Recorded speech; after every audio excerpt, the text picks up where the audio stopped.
The Vanishing Train. Now, I live in a pretty quiet suburb outside of Cleveland, Ohio. It's the kind of place where nothing much happens, which is how I like it. But a few weeks ago, something happened that I still can't explain. It was a Tuesday, I remember, because I was heading home from my Tuesday night trivia team meetup at the local bar. I usually take the train. It's easier than finding parking downtown, and I can have a couple of beers without worrying about driving. This night was no different. I got to the train platform a little early, so I sat on the bench and scrolled through my phone. It was pretty late, maybe around 11:30 p.m., and there was only one other person there, a guy in a suit who was pacing back and forth. I didn't pay much attention to him, just kept to myself. A few minutes later, the train pulled in. It was the usual model, nothing out of the ordinary. I got on, found a seat, and settled in for the 20-minute or so ride home. The guy in the suit got on too, a couple of cars down. Now, this is where things get weird. About halfway through the ride, I glanced out the window and noticed that we were passing through a part of town I didn't recognize.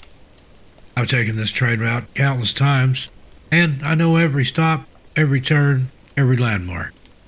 But this area was completely unfamiliar. I started to feel a little uneasy, so I got up and walked toward the front of the train, thinking maybe I could ask the conductor what was going on. But when I reached the front, there was no conductor. In fact, there was no one else on the train at all. The cars were empty, except for me. I was starting to freak out a little. I ran back through the cars, checking each one, but they were all empty. I even checked the bathrooms, but nothing. It was like the other passengers had just vanished into thin air. Then the train started to slow down. I looked out the window and saw that we were pulling into a station. It was a small, dimly lit platform with a sign that read Oakwood.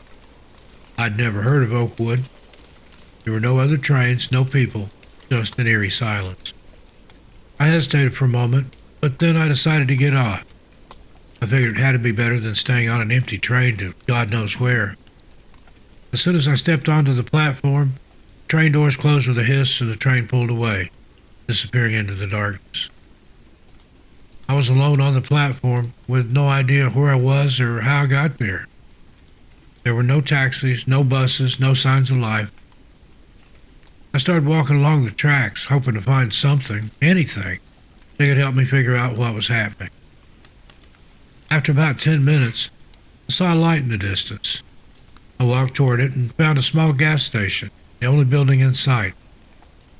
I went inside and asked the cashier if he knew where I was. He looked at me like I was crazy. "You're in Oakwood," he said. "Where else would you be?" I tried to explain what had happened, about the train, disappearing passengers, the unfamiliar route. He just shook his head and said he'd never heard of anything like it. I ended up calling a taxi. He took me home, but the whole ride I couldn't shake the feeling that I'd just experienced something truly bizarre. I haven't taken the train since that night. I've tried to look up Oakwood, but there's no record of it anywhere. It's like it doesn't exist.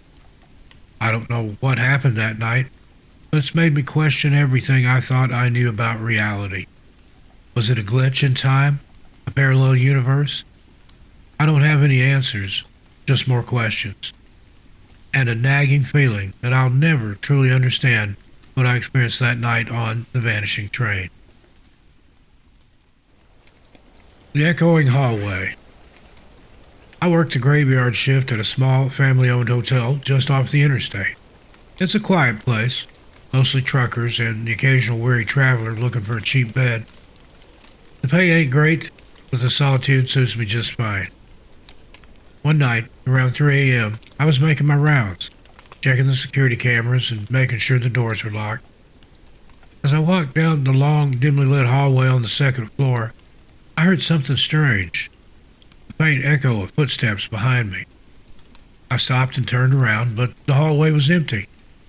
I chalked it up to the old building settling or maybe the wind whistling through a loose window. I continued my rounds, but the echoing footsteps followed me. Each time I stopped, they stopped too. And as soon as I started walking again, it would resume. I tried to ignore it, but it was hella unnerving. I quickened my pace, eager to finish my rounds and get back to the safety of the front desk. But still, the footsteps kept pace with me, always sounding like they were just a few steps behind. I reached the end of the hallway and turned the corner, relieved to be out of that creepy corridor. As I walked down the next hallway, the footsteps started up again. It was as if the sound was attached to me, following me wherever I went. Frankly, I started to get scared. I'd worked at this hotel for months and had never experienced anything like this. I literally ran back to the front desk and locked myself in the office, my heart pounding in my chest. I watched the security cameras, but there was nothing there. The hallways were just plain empty. I tried to calm down, tell myself it was just my imagination, but I couldn't shake the feeling that I wasn't alone.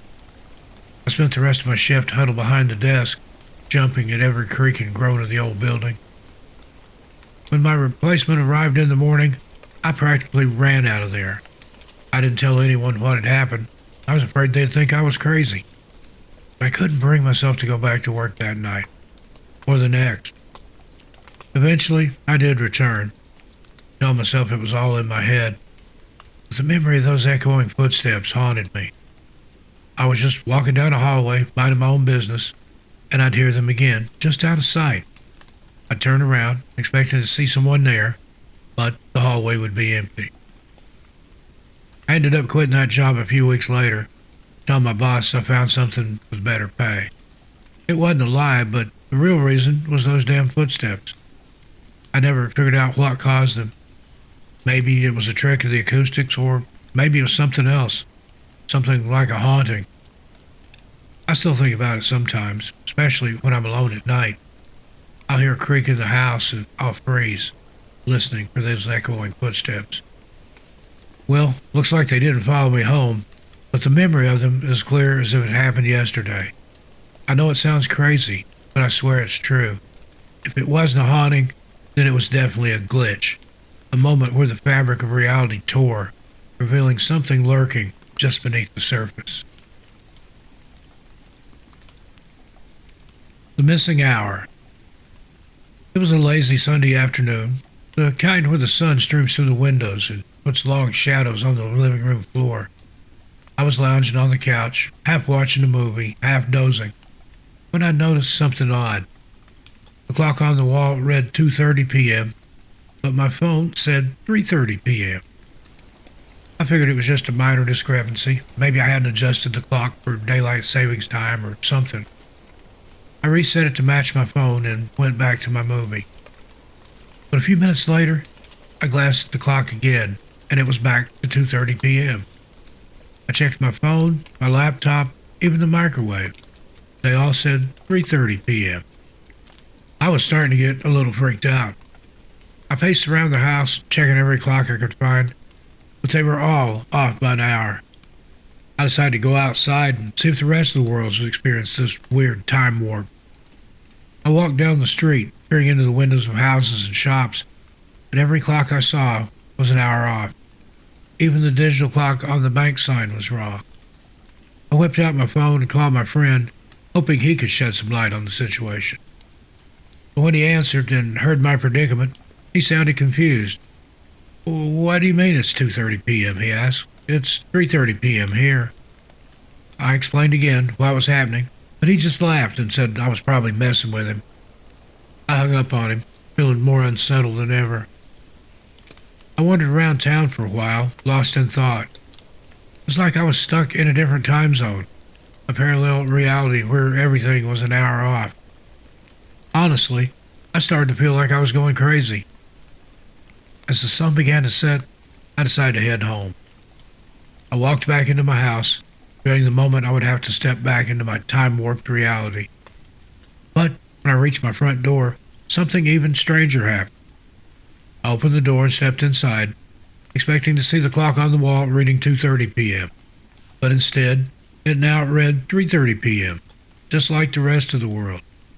I checked my phone, and it also said 3:30. It was as if the missing hour had suddenly reappeared. I was back in sync with everyone else, but I couldn't shake the feeling that I'd just experienced something truly strange. I spent the rest of the evening trying to make sense of what had happened. I searched online for any news of similar incidents, but I found nothing. It's like the missing hour had only affected me. I still don't have any answer. Was it a time slip? Some sort of temporary rift in the space-time continuum? I don't know. But what I do know is that that was one of the strangest experiences of my life. A reminder that even in the most ordinary of days, the universe will sometimes throw you a curveball that defies all logic and reason.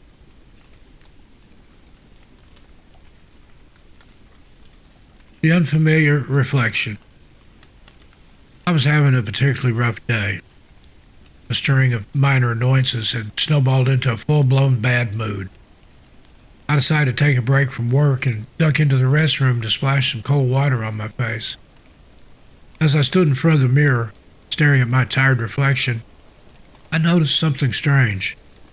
It wasn't a major difference, but something was off. My hair was parted on the wrong side, and the mole on my cheek was missing. I blinked, thinking I was seeing things, but the reflection remained unchanged. I reached up to touch my face, half expecting to feel the missing mole, but there was nothing there. I ran my fingers through my hair, trying to part it the way I usually did, but it stubbornly fell back to the other side. I stared at my reflection, a cold dread creeping up my spine. This wasn't just a bad hair day or a trick of the light. It was like looking at a stranger wearing my face. I quickly left the restroom, feeling disoriented and unnerved. I tried to shake it off, telling myself it was just stress playing tricks on my mind. But throughout the rest of the day, I couldn't stop thinking about that unfamiliar reflection. I avoided mirrors for the rest of the day, afraid of what I might see next. But when I got home that evening, I couldn't resist the urge to check again. I stood in front of my bathroom mirror, bracing myself for the worst. But to my relief, the reflection staring back at me was my own. My hair was parted correctly. The mole was back in its usual spot. I sighed, feeling a wave of relief wash over me. Maybe I'd imagined the whole thing. I went to bed that night, feeling reassured that everything was back to normal. But the next morning, as I was getting ready for work, I glanced in the mirror and froze. My unfamiliar reflection was back. The wrong hair part, the missing mole, it was all there, again. I stared at it in horror, unable to believe my eyes. I touched my face, my hair, but everything felt normal, just different. I spent the rest of the day in a daze, going through the motions of work, but barely able to focus. I couldn't understand what was happening. Was I losing my mind? Was this some kind of bizarre prank of nature?